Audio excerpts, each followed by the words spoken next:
On that morning, Helena was clearing the dishes from the table after having breakfast with her 8-year-old son, David, when she saw him get up and head to the bathroom.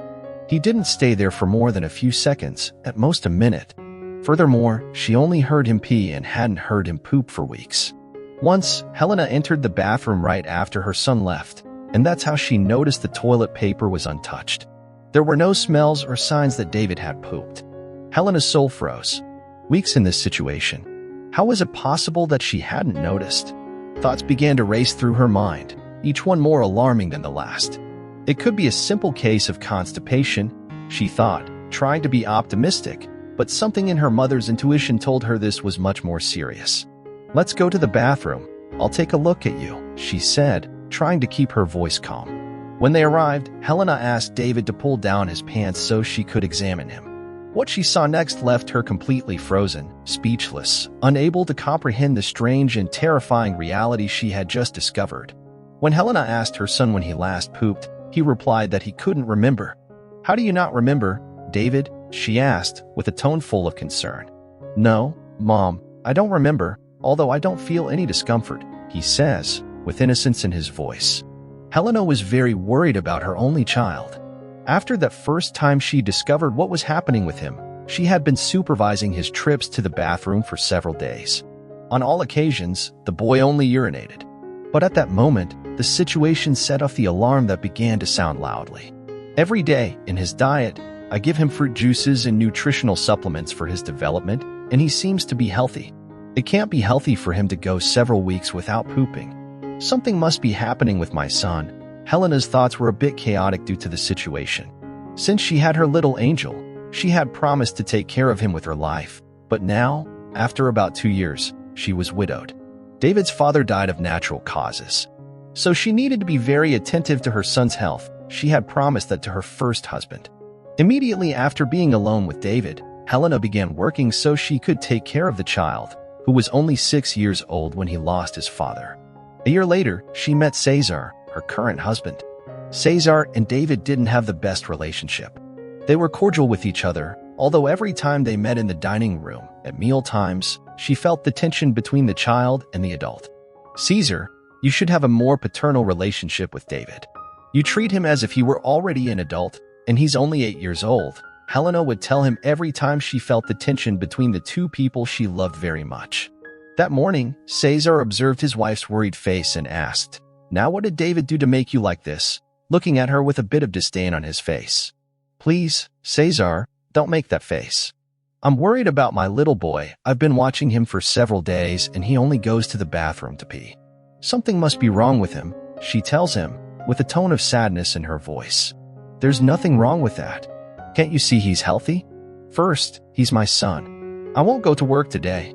I'll take him to the doctor to find out what's wrong with him," Helena comments as she looks at her schedule to find the pediatrician's office number. After calling the office, Helena calls her son to change clothes as they're going out. When they arrive at the doctor's office, Dr. Samuel is already waiting for them, so they immediately go to the doctor's room so he can examine David. Dr. Samuel had been observing the boy's dynamics for several weeks. At bath time, he only peed, but never pooped, and this had been going on for many days. "This shouldn't be healthy," she says, concerned about her son. The doctor conducts a thorough examination of the boy, palpating his abdomen.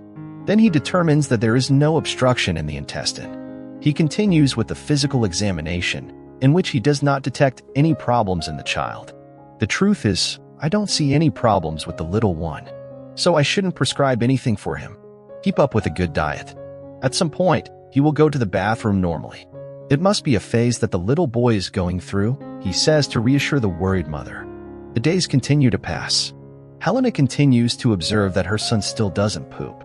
He only goes to the bathroom to pee.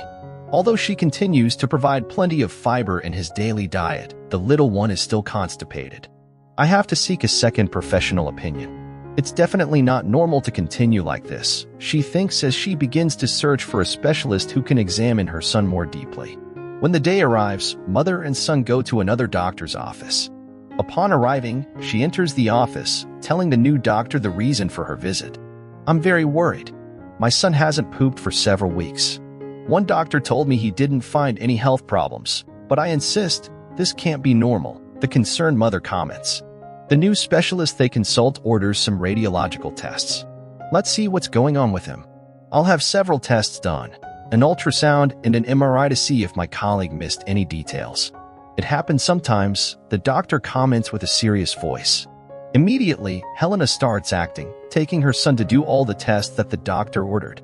When all the results were ready, she took her son back to the doctor's office. The doctor, upon seeing the radiological tests, also found no problems in the boy's digestive or abdominal system. Miss Helena, all of this is very strange. The little one shows no abnormality that could cause his constipation. So the only thing I can prescribe is a diet rich in fiber and nutrients. Explain to me what you see in the tests, doctor, Helena says. Look, the tests indicate that the little one's intestines are clean. They're empty as you can see here, he says, pointing to the test on a light screen. Keep explaining, sooner or later, David will poop. Unless he's already pooping and hasn't noticed. His digestive system is healthy and in very good condition. When a human consumes solid foods, sooner or later, they will have to poop, he comments very calmly. The doctor continues to explain to the worried mother that if the child had any problems in the digestive system, he would feel great discomfort and that the poop would be seen in the radiological tests. Helena was very frustrated with all the explanation, as she had already consulted 2 specialists. Neither of them gave her a viable explanation for her son's situation, who hadn't pooped in the bathroom for about 2 months. She continued to closely observe what he did in the bathroom, but he only went into the room to pee, nothing else. With each passing day, her mind filled with many doubts. How was it possible that her son was eating solid foods and hadn't pooped for weeks? Why does he only pee? These were the questions that continually ran through her mind. The boy enjoyed good health, with tireless energy. The little boy had his daily routine well defined, fulfilling each one without showing any kind of discomfort. That's why his mother became very worried that he didn't poop regularly. A mother's heart told her that her son wasn't as well as the doctors had told her. She mentioned this concern to her husband, Caesar. This really bothers me because none of the specialists can tell me what's wrong with my little boy. This isn't normal, Caesar, she says, with tears in her eyes. You're worrying more than you should. David doesn't feel discomfort, it's all in your head. You should just let it go and, as one of the doctors told you, let nature take its course. You just spent a lot of money for nothing, he says, a little annoyed with the situation. You only care about money, not about our little one's health. Well, I'm the mother. I'm the one who should be paying attention to his health, to what he does and doesn't do, she comments, turning away from him, irritated with her husband's response. Days continue to pass, and after 3 months of closely monitoring the little one's health routine, Helena was already desperate because her little one still wasn't having bowel movements, although he didn't seem bloated or show any discomfort. For her, it wasn't normal for her son not to have regular bowel movements. Despite being in good health and not having support from her husband, she talks to some friends and tells them about the situation, to whom they give her some advice. Friend, if science can't explain it, there are others who might be able to solve the situation. You're right, I agree. Helena, convinced that she needed to find a cure for what her son was suffering from, found the address of the local healer to take him to. The healer, upon seeing the little one, David tells Helena, "What's happening with this little one here? He's got the evil eye," out of envy. The little ones are the weakest link, that's why they're the first to feel the curses of the evil one, she says with a deep voice. Mrs. Celestina, what can I do to lift this curse from my son, so that he can heal and return to his normal daily routine? The healer begins to prepare a series of mixtures with herbs totally unknown to Helena. Mrs. Celestina assures her that with these mixtures, he will be cured of the evil eye and return to normal. Give him a glass of this mixture every morning before breakfast, so that you'll see that soon he'll have regular bowel movements again, she said with an enigmatic voice. Helena remembers the healer's words, who said that she should give her the herbs with a lot of faith so that their healing power would take effect. So, she immediately starts the spiritual treatment. However, nothing works. Days and weeks continue to pass, and the boy still doesn't have bowel movements. At this point, the boy hadn't relieved himself in the bathroom for about 4 months. On the verge of a panic attack, nervousness, Helena calls her mother to tell her about her concern for her son. Mom, I don't know what to do now. I'm very worried. David still hasn't gone to the bathroom. He only pees, and every time he goes to the bathroom, I check and he doesn't poop. I've taken him to 2 specialists and a healer, and nothing worked, she said, crying hysterically on the phone. The first thing you need to do is calm down, she says to calm her daughter with a soft voice, full of wisdom, and continues, little David must poop, but he must not remember doing it. Helena, he probably does it at night. At night, you don't supervise him while he sleeps. These words from her mother make Helena think it's true. The little boy probably goes to the bathroom half asleep.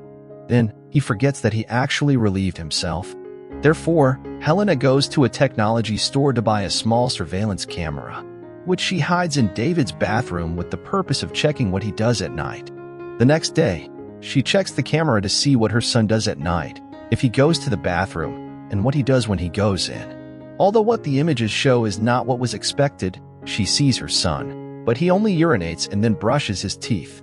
Desperate, Helena starts placing cameras in various rooms of the house to see if the child poops somewhere else in the house. She has to find out what's wrong with her son. It was a great mystery that he ate solid and fiber-rich foods, and yet only went to the bathroom to urinate for several days. Helena monitors her son's behavior through the cameras, under her husband Caesar's irritating supervision, who continuously said that David had no problems and that everything was her imagination. Days continue to pass. On a calendar, Helena marks an X, showing that she's been supervising her son for 5 months. The boy continues to not poop in the bathroom. The mother continues to monitor the cameras daily to see what her son does when he gets home. It's incredible and mysterious why her son hasn't pooped for so many weeks. What worsens the situation is the husband's attitude, who becomes a little uncomfortable with the attention she gives to David, who, in his opinion, is perfectly healthy. One day, while checking the cameras in the backyard of the house, Helena sees how her son stands in a certain spot, with his back to the house, makes some strange movements, then gets up and enters the house as if nothing had happened. This behavior made Helena curious, but she didn't pay much attention to it. The next day, she observes how the little one returns to the same spot as the day before, makes the same movements, and returns home completely normally.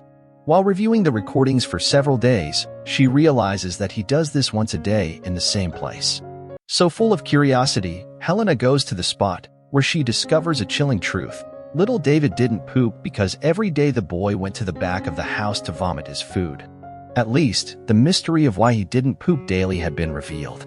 But I don't understand why he's doing this, she thinks, more worried than ever. Helena begins to understand that the doctors found no abnormality because the nutritional supplements and juices she prepared for him daily kept him healthy. So, in physical and radiological exams, everything came out normal. Seeing this behavior, she desperately calls a psychologist to understand the reason for what David is doing. I need you to help me understand what's going on with him. David was such a happy and well-behaved little boy. Why is he doing this? She asks alone with the psychologist. Let me talk to him for a few hours to find out the reason. There may be many, the specialist tells her. At that moment, David tells the psychologist that, since his mother got married for the second time, she had put him aside. The boy didn't like Caesar at all because he didn't treat him well. He was always scolding him. Since Caesar appeared, the boy felt estranged from his mother's love, so he started vomiting to avoid pooping. With that, he realized that his mother's attention was once again focused on him. The specialist explained to Helena what was happening, besides the reasons the boy presented for vomiting daily. Upon learning the whole truth, Helena begins to cry, remembering how her behavior had been at the beginning of the relationship with her second husband. The woman leaves the psychologist's office to find her son and, upon seeing him, says, "My little one, you are and will always be my most precious treasure. I'll always be by your side when you need me. You shouldn't have felt that way because I married Caesar. The truth is that I didn't take into account your behavior or your opinion. It won't happen again. Please stop what you're doing. Don't make the vomiting happen again. Return to normal. That's not healthy, you know," she says, hugging him. The boy felt exposed, but finds comfort in his mother's loving words and response. "Yes, Mom. This won't happen again, I promise." A few days later, Helena separates from Caesar, with whom she had problems since she started worrying about her son. He never paid attention to what was happening with the boy, so she was very disappointed with what he did. "I should have realized that you didn't love my son, serious, Caesar," Did you think that if I chose, I would choose you? My son is the most important thing I have in life. Obviously, what I choose is him. Moreover, he's a helpless little boy who still needs me. Caesar left Helena in David's life. The boy, seeing his mother's unconditional support, stopped vomiting, returning to normal. When he went to the bathroom, he urinated and defecated normally. Helena occasionally supervised his bathroom visits in case it happened again. Shortly after, Helena meets another man who immediately connected with little David. They both loved each other like father and son, so they accepted each other. Helena married this man after seeing his behavior with David, so they later became a very happy family. Once again, the house was filled with laughter and without worries for Helena. What would you have done in Helena's place? Do you pay attention to the health of the little ones in your home? What home remedy do you have for this situation? This is the end of our story for today. But before we say goodbye, leave your opinion in the comments and don't forget to leave your like, subscribe to the channel, and activate the notification bell so you don't miss the new story, and see you later, folks.